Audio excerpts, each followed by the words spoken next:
اور جیسا لباس پہنوگے ایسے اثرات پیدا ہوں گے.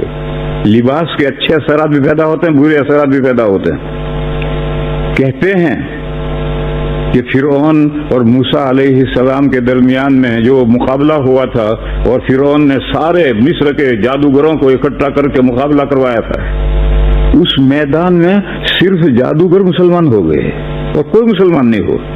بنی اسرائیل تو مسلمان تھے ہی، فرعون اور قبطی ان میں سے کوئی مسلمان نہیں ہوا، صرف جادوگر مسلمان ہوئے. ایسا کیوں ہوا؟ کتابوں میں لکھا ہے کہ ایسا اس لیے ہوا کہ تمام جادوگر حضرت موسیٰ اور حضرت ہارون علیہم السلام جیسا لباس پہن کر آئے تھے، تو اس کی برکت سے ان کو ایمان مل گیا. تو لباس کے بھی اثرات پڑتے ہیں.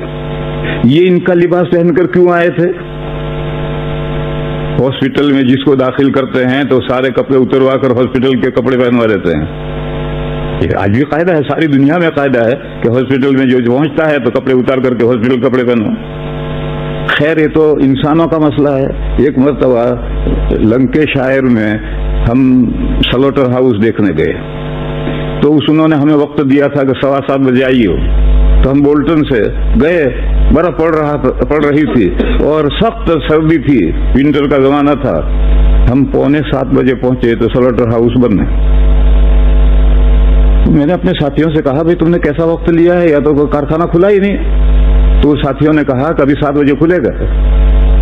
چنانچہ 7 بجنے میں 5 منٹ باقی تھے اور سن دے کر ایک گاڑی آئی اور کھڑی ہوئی، اس نے کارخانہ تالا کھولا اور اندر سب کھل دیا. دوسری گاڑی آئی، تیسری گاڑی آئی، اور 7:05 پر انہوں نے ہمیں اپنا ڈریس بھیجا کہ یہ کپڑے پہن کر آ جاؤ. یعنی اوپر، اندر تو ہمارے کپڑے رہیں گے لیکن اوپر یہ کپڑے پہن کر آ جاؤ.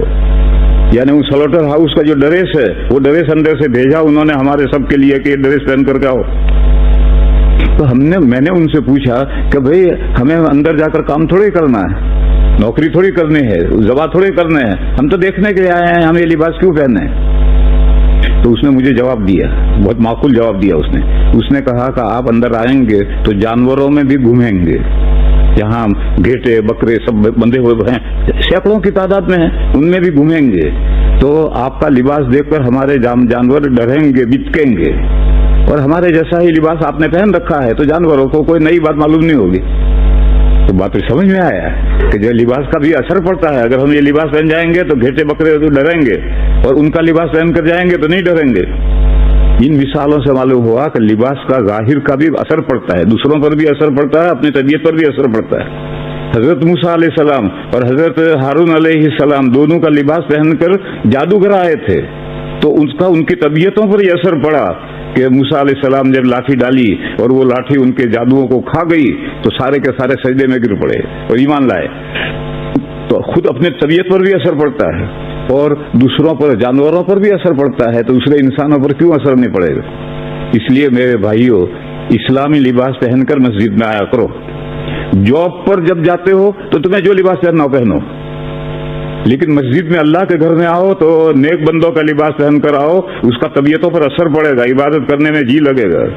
اور اگر آپ وہی لباس جو جاب کا لباس ہے وہی لباس پہن کر آئے اور ہاتھ میں موبائل بھی، بڑا موبائل بھی لے کر آئے اور تکبیر ہونے تک موبائل سے کھیلتے ہی رہے، تو طبیعت پر کیا اثر پڑے گا اس کا اندازہ خود ہی سمجھو.